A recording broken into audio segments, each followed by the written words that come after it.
Alhamdulillah, tema yang akan kita bahas pada kesempatan ini adalah kesalahan orang tua dalam mendidik. Ini banyak terjadi orang tua yang seringkali melakukan tindak kekerasan. Akibat dari tindak kekerasan itu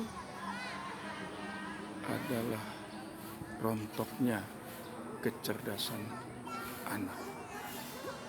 Apalagi ketika anak di usia 3 atau 4 tahun.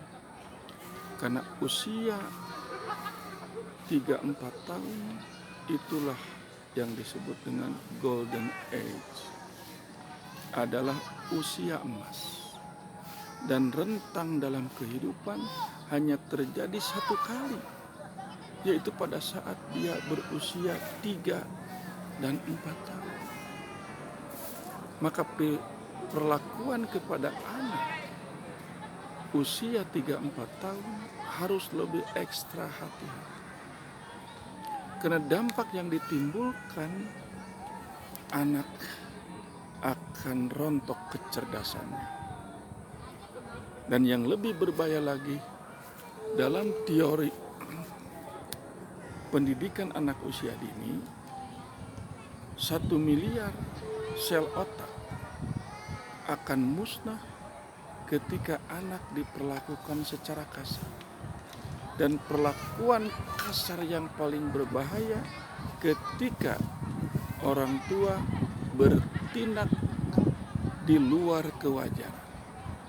Dan yang sering kali kita lihat, banyak orang tua tangannya mudah sekali mencubit, bahkan sampai memukul.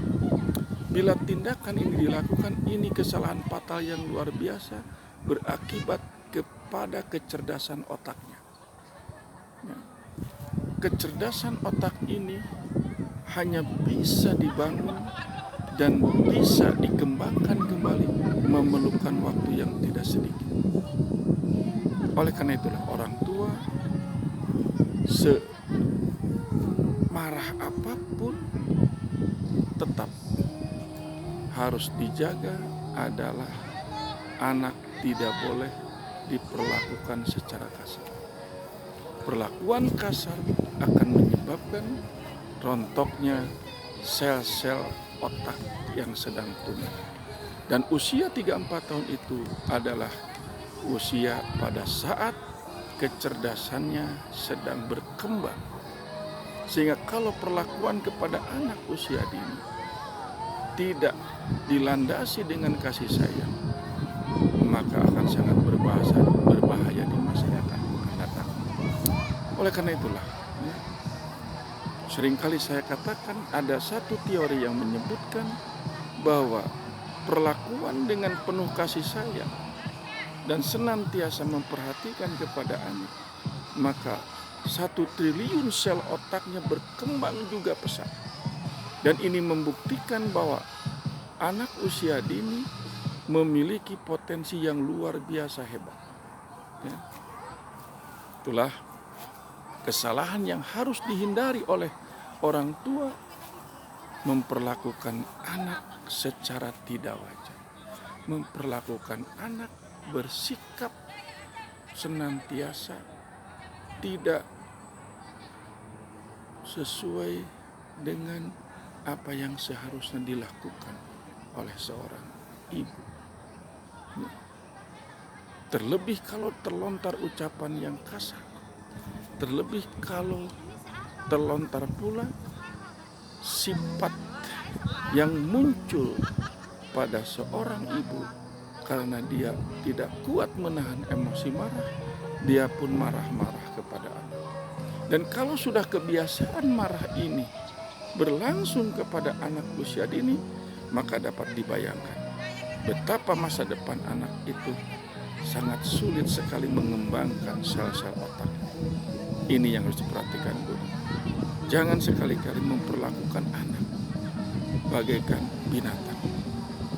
Mereka adalah amanat dari Allah Subhanahu wa Ta'ala yang harus dijaga, yang harus kita tekan rasa marah, tekan perasaan yang akan berdampak pada kecerdasan anak.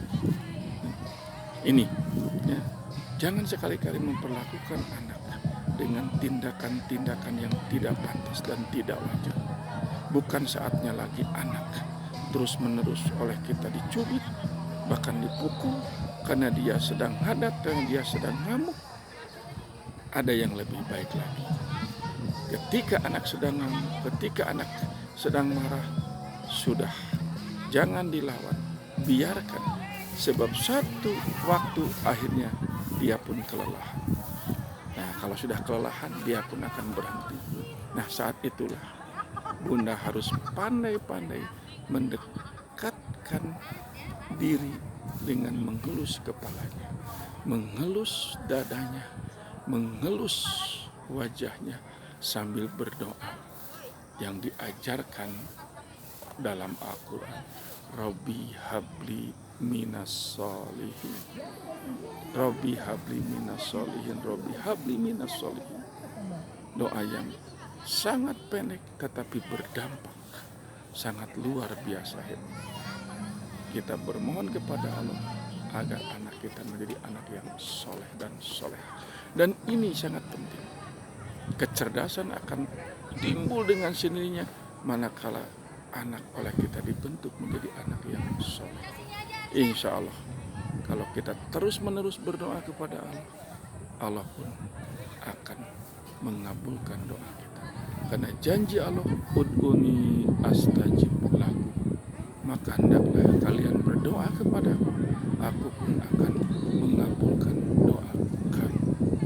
Maka penting sekali para bunda, jangan pernah berhenti untuk terus mendoakan kepada anak kita. Karena mereka kelak akan menjadi tabungan yang berharga setelah kita tidak ada di dunia. Dan yang paling berharga tabungan itu adalah anak yang soleh, anak yang senantiasa mendoakan kepada kita. Ada anak yang pintar tapi dia tidak soleh. Ada anak yang kaya tetapi dia tidak soleh. Ini berbahaya. Yang dibangun adalah anak soleh. Semoga bermanfaat.